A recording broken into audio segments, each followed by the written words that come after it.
How did a cheesemaker, author, and musician,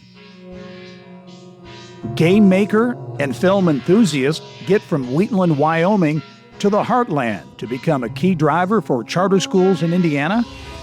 Paramount performs in the top 5% of the state. That speaks to the quality of teachers that support our students. Here at Paramount Inglewood, we prepare our students for high school by just getting them exposed to as much STEM education as possible. We are a family that is focused on kids getting better every single day in reading, writing, and math. We are a place that welcomes all students and will ensure that you feel like you are home when you're with us.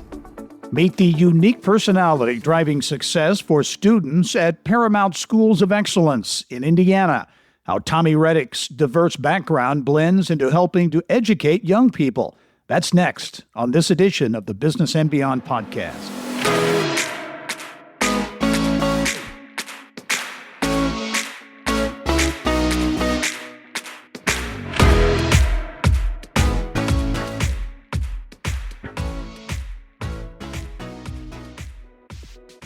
Hello and welcome to the Business and Beyond podcast presented by PNC. I'm Gary Dick. Tommy Reddicks believes in integrating life experiences into the classroom, and he's been practicing what he's learned over the years as CEO of the Paramount Schools of Excellence.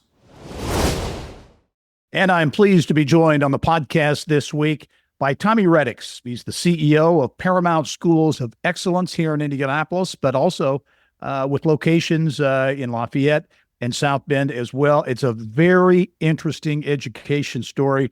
Tommy, thanks very much for joining me on the podcast. Absolutely. Happy to be here. Yeah, I remember having you on the show a couple of times over the years to talk about this really interesting model. And actually, on the podcast, you're a really interesting guy, and we're going to get into that as well because you're into a lot of things: music, cheese making, game designing, all those things. We want to talk about that. But the world of education continues to change in a big way. Lots of options, lots of different models and ways to deliver education. A very competitive industry as well. Talk about the model at Paramount Schools of Excellence and what it's all about. I know it launched 14 years ago. It's been around for a while and has some success. Talk about Paramount Schools of Excellence. Like you mentioned, we opened 14 years ago, serving kindergarten through 8th grade. That's been a kind of a staple age set for our schools. So we're K-8 in all of our settings. If we're not K-8 in any of our schools, it's because we've divided that up. We have some lower elementary schools and some middle schools. But in general, we're serving a K-8 population. And from a model perspective, there's a couple unique things we do that I think sets us apart. Number one, we're kind of an old school hard work model where it's really about grit and perseverance and hard work and getting through the tasks and covering state standards. And, I think sometimes when we're talking about charter schools or choice schools or magnet schools, you can get lost in the fluff a little bit in trying to be so innovative that you lose your impact. And I think our innovation is getting back to hard work. So if you look at our classroom model, it's fairly boring in a great way is you'll see a very short window of instruction where teachers might teach for 5 to 10 minutes on the exact standard we need to cover for that day. And then they're going to get out of that teaching and get straight to student work. And students are going to spend the majority of that class time doing the blocking and tackling of mastering that standard instead of just sitting there and being inactive listeners to a teacher who's really enjoying a great passionate lesson and delivery. In today's world, students need the reps. That listening time, there's very little learning going on. The learning happens when you're blocking and tackling a standard. So usually when you walk in our classrooms, you see heads down and students working and a teacher just kind of walking around being the master coach more than they're being the master and facilitating corrections if needed or motivation when needed to make sure that they're coaching those kids up as they're going through that persistent task of mastering that standard.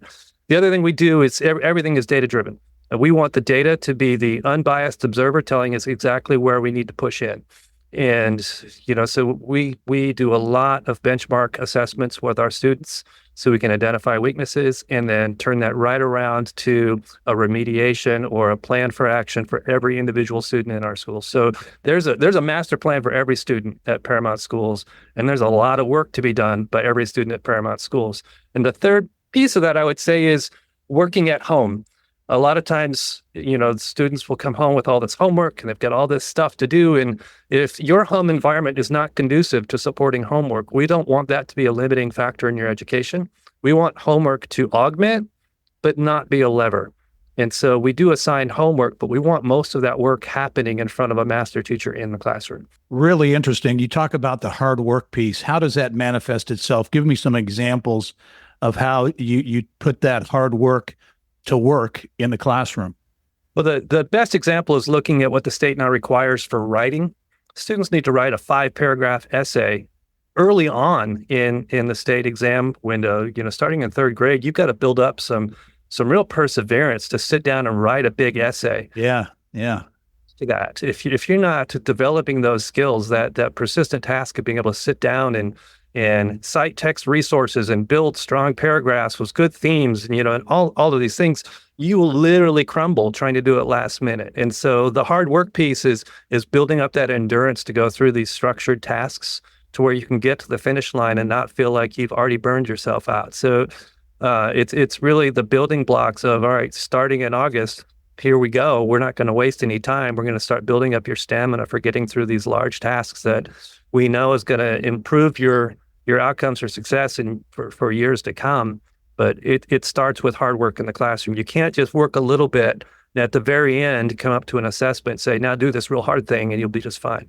Yeah. And in terms of literally hands-on experiences, which I know is a big part of the model at Paramount, you literally, I know at 1 or 2 or maybe additional schools, you have, would a working farm be a good description of what you have there?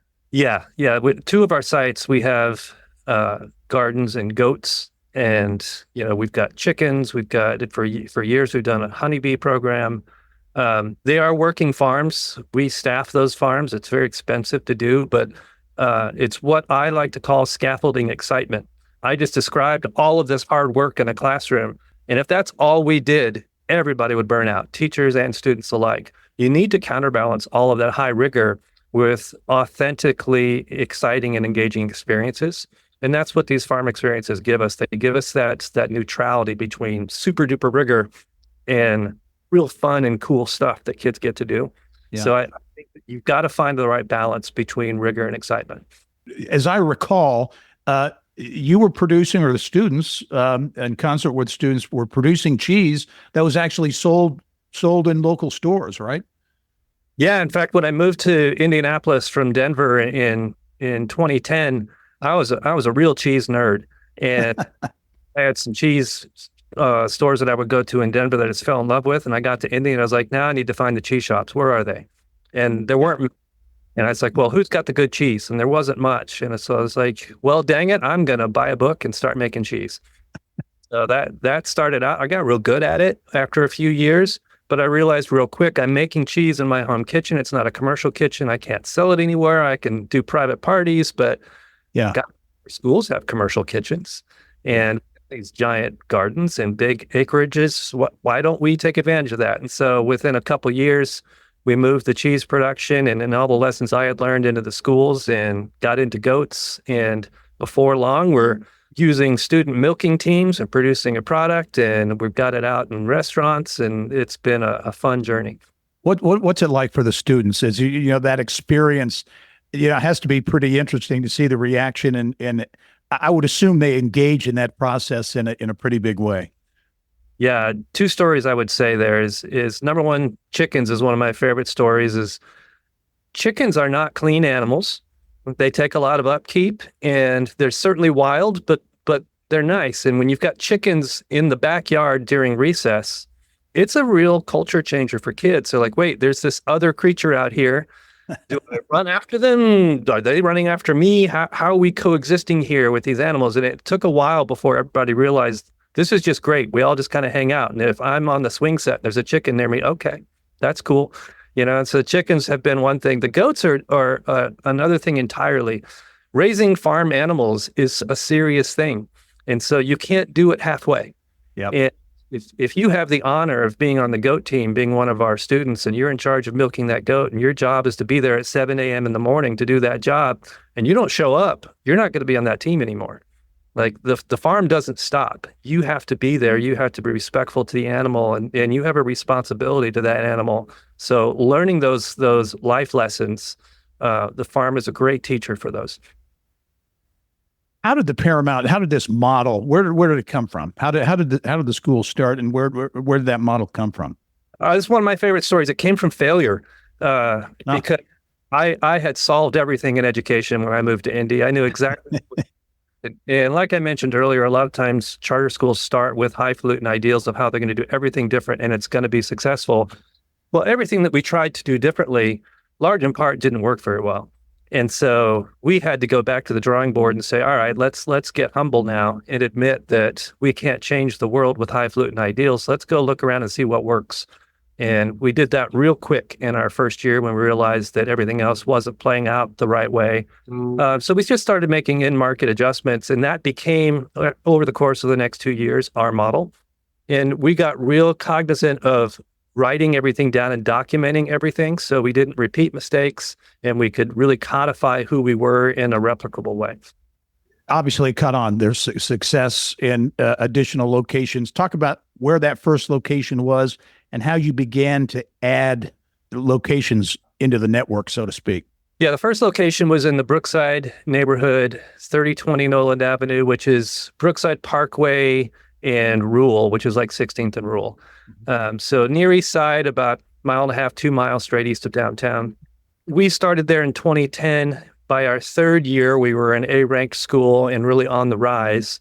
And we were getting a lot of pressure at the time from other organizations in the city, our authorizer included, which is the mayor's office, to say, hey, if this is really working, can you find a way to offer more seats so more kids get exposure to this model?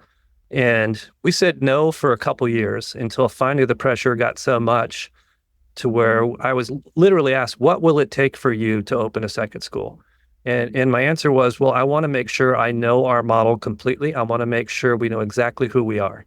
Mm-hmm. And the follow-up question to that was, great, how can we help?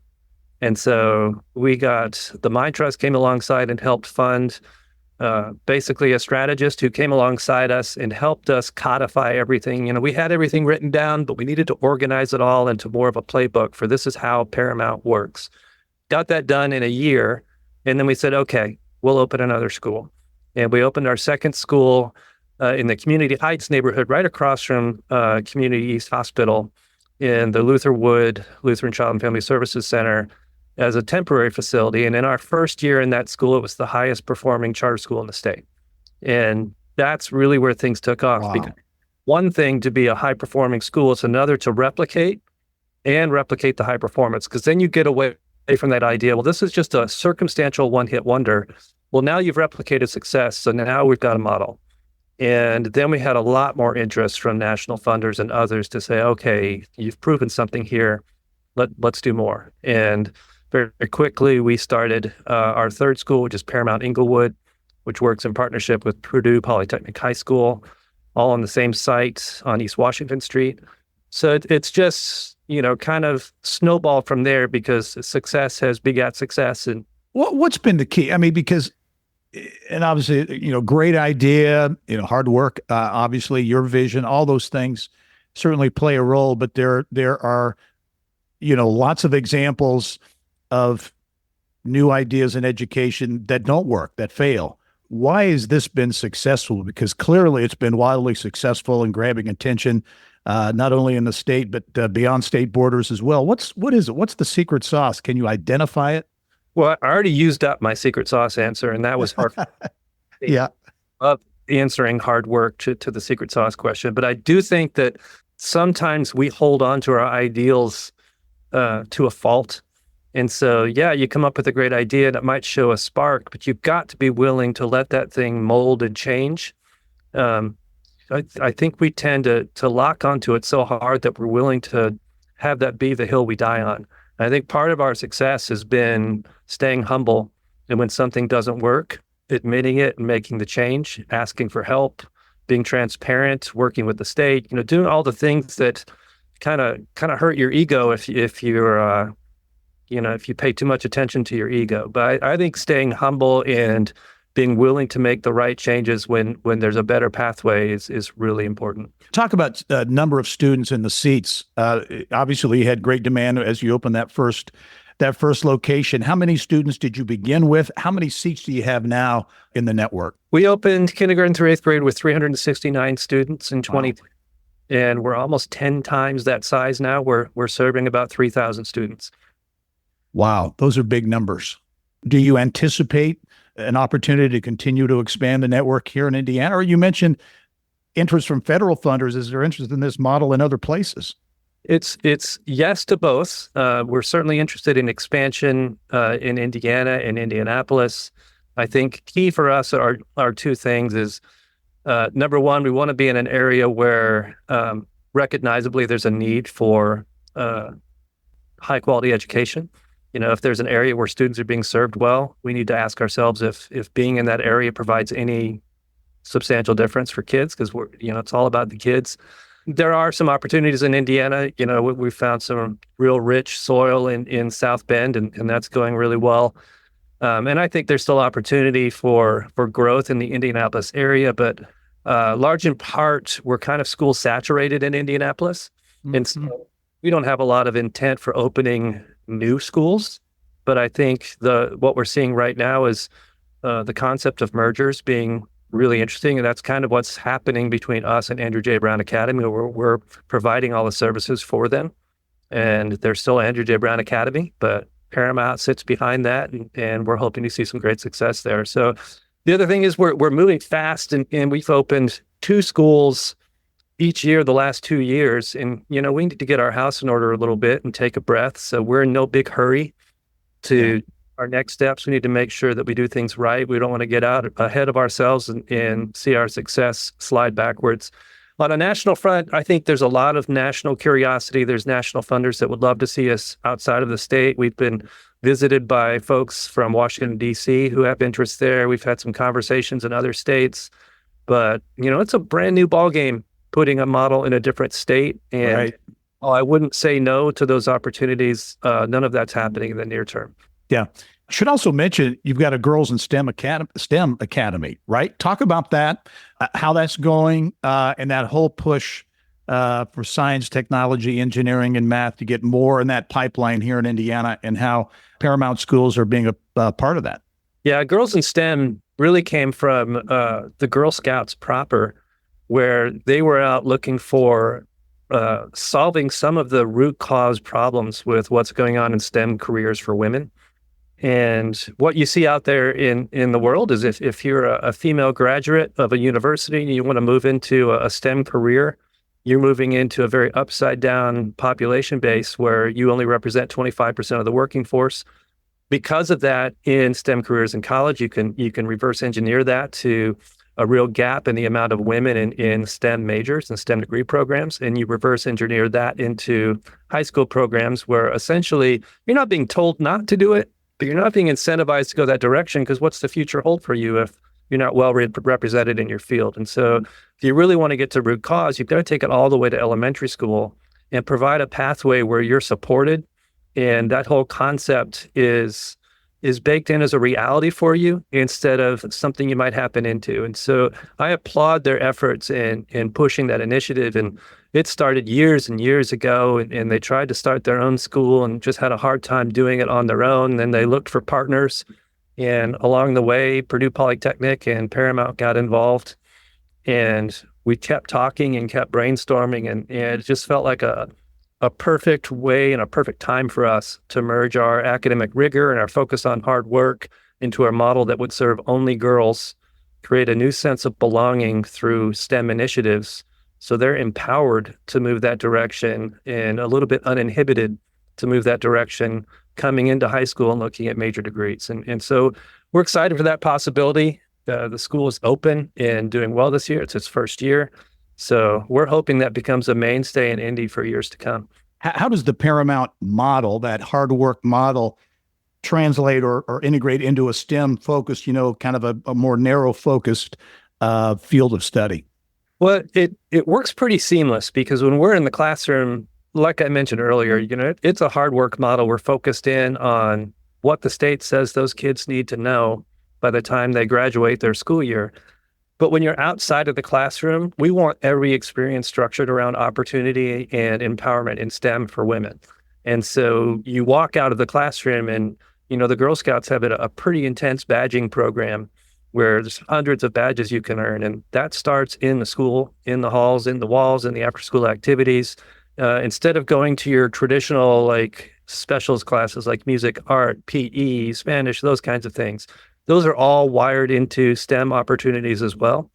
And then your after-school opportunities, whether you're going out to the Girl Scouts camp and exploring and figuring things out there or working with some of our community partners, there's still more of that empowerment and opportunity happening for the girls. So it's really about how we extend the classroom into that engagement, that empowerment. Much more ahead with Tommy Reddicks. Tommy is the CEO of Paramount Schools of Excellence here in Indianapolis, but locations around the state, and who knows, maybe beyond the state one day as well. We'll be back with more with Tommy Reddicks on the Business and Beyond podcast right after this.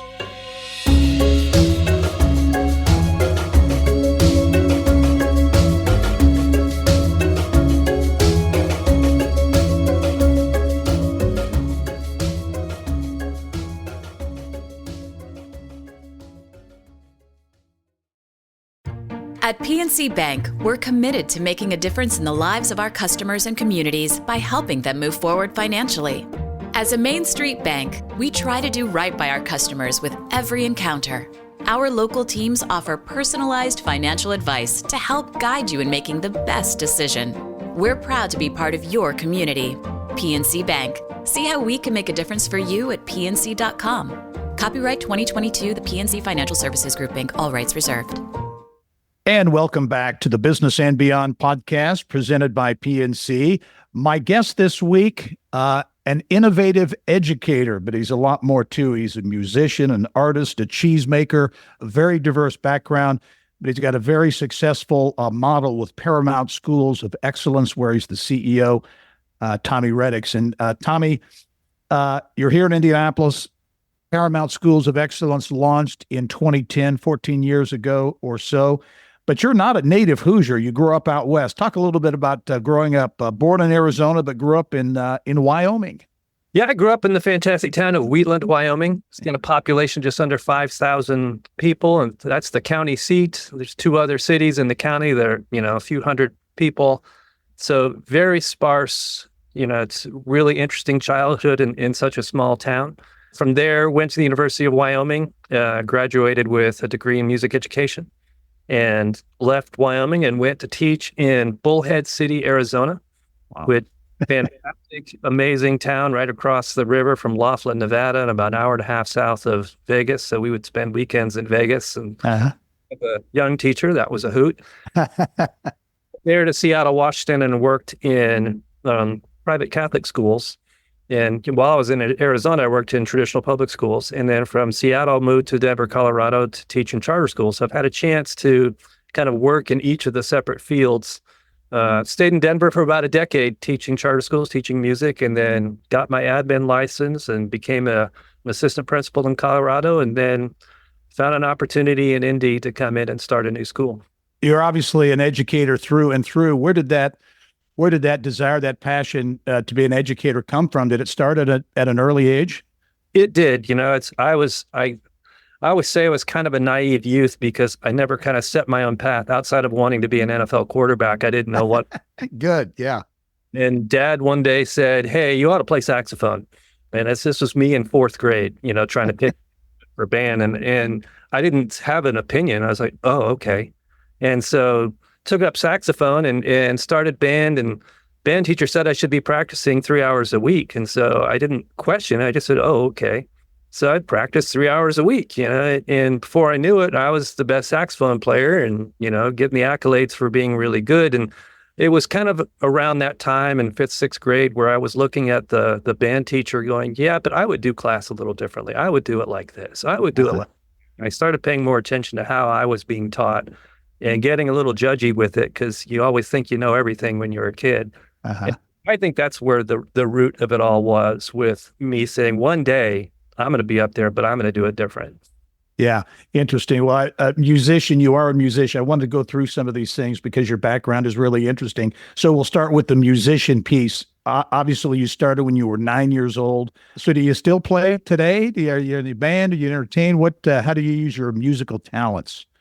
Yeah, I don't have the time to play publicly while I would love to. My saxophone sits on a stand and stares at me regularly, and every now and then it gets attention. But I got into composing and, electronic music, especially through college when all that stuff was really coming out. My high school days in the 80s, synthesizers were a big thing. And so I've got a full suite for doing my own home recordings and a nice recording studio. And so I've done a couple CDs over the years. I think I've done 3 CDs since I've been in indie. Wow. And so and CDs are weird because that's not even a thing anymore. Yeah. I enjoy composing and I enjoy playing instruments. I play all the wind instruments really well. I play, world drums really well. I play all the brass and string instruments really poorly, but I can play them. So composing is a nice outlet. The world can disappear from me if I'm writing music. Yeah. Yeah. You mentioned this in the first half of the podcast. You're a cheesemaker. Where did that desire come from? And tell me about Gnarly Val. Is that a famous goat cheese you make? Yeah, I was actually in Seattle, Washington last week for fall break and visited the Admiral Thriftway store in West Seattle. And I was telling my fiance that this was the birthplace of cheese for me. And when I was teaching in Seattle, that's the first time I discovered stinky cheese and all the blue cheeses. And so, I moved to Denver following Seattle, great cheese stores, moved to Indy that weren't great cheese stores. And so started making my own, but really went after the hardest to make cheeses right off the bat because I wanted stinky cheese. Yep. And that takes us to Gnarly Val. The French are weird about cheese names. You can't name a cheese unless it's from that area. And so Val stands for Valencia, which is the type of cheese made in France. And you can only call it that if it's being made there. And so I needed to alter the name. And since it was funky and smelled weird, and I'm from the 80s, the word gnarly came to mind. And Gnarly Val became the name of my stinky cheese. And it's a pyramid cheese that's covered in vegetable ash and develops a real stinky mold over the first 2 weeks of life. And then you package it up and it's ready to eat. It's a soft, smelly cheese. It smells like bad socks and it tastes amazing. That's good stuff. Okay. Also, Tommy, you are a game designer. Tell me about that. Yeah, gaming is something I've always enjoyed. But my daughter, who is, 26, 27 years old now, for a while back in, 2010, 2011, 2012, she would come to visit and we would go to Gen Con and she got into all the cosplay and we would dress her up and she'd get into that one. And one year she won the costume contest at Gen Con and, then we just hang out and play some games and we met some people and found some games and got into some clubs and we found a game that was digitally enhanced. And so it was all gadgety and geeky and wonderful for what I like to do. And that kind of piqued our interest. And then that game went out of business and it was digitally enhanced, which means you needed to go online to play it. But when they went out of business, you couldn't access it anymore. And I thought, now I don't have this thing that I really enjoyed. Let's make one. And we started working with IUPUI students in their game design group and developing games. And we've put a couple together that have been really fun. But, real great kind of side hobby, get your mind on other productive things kind of work, but have really enjoyed that process. And it's been really fun to bring those out and play with people who don't realize that that's even something that I do on the side. Yeah. Well, I wonder when you have time to sleep because you're also a film enthusiast. You have produced some fun film shorts, right? Tell me about your film producing endeavors. Yeah, that goes way back, especially when we were in Colorado. We got into making a lot of film shorts, and that became fun. We would hop onto unpermitted properties and make crazy films and get in and get out real quick, and just a lot of good times. And it's a great medium that never dies, because once you get it online, it can just kind of live forever. And really the origins of that were Saturday Night Live, and loving that as a high schooler and college student. And we were making home videos as, I think 89 is when we started, 88. I still show a Bugle Boy commercial. If you wanted to go onto YouTube and Google Tommy Reddicks Bugle Boy, there's about a 12-second, maybe 15-second Bugle Boy commercial where I have my mom run me over in a truck. Excuse me, are those Bugle Boy jeans you have on? Why yes, they are Bugle Boy jeans. And it's all based on the old Bugle Boy commercials. But it cracks me up, and it's old, it's horrible footage. But that's just the origins of all of that. That's good stuff. Well, all those experiences, I assume, translate and are additive to probably the educational experience at Paramount too, probably integrated in some ways and in terms of the whole model. Yeah, I think creativity is the key there. I like to say that it's akin to improv. I got really into jazz improv in college, and I was a jazz sax player. And when you look at improvisation, you have to stay within the keys. Like, you understand when you start improvising, all right, I'm in the key of F, so I need to play all the right notes for that key. But 4 beats later, I'm in the key of C. I need to stay within those boundaries. But within those boundaries, I can do whatever I want. I'm improvising. I think that's been a real key for me that makes education exciting, is you're constantly dealing with challenges where you need to stay within certain frameworks, but how you get from point A to point C is about creativity and wit and wisdom and other adjectives. But I think that's exciting. Yeah.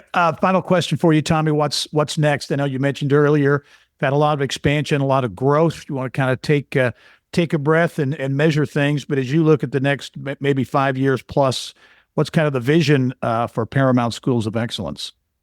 Yeah, I think we'll see ourselves expanding our footprint in Indianapolis through more merger situations. So you'll see and hear more about Paramount locally.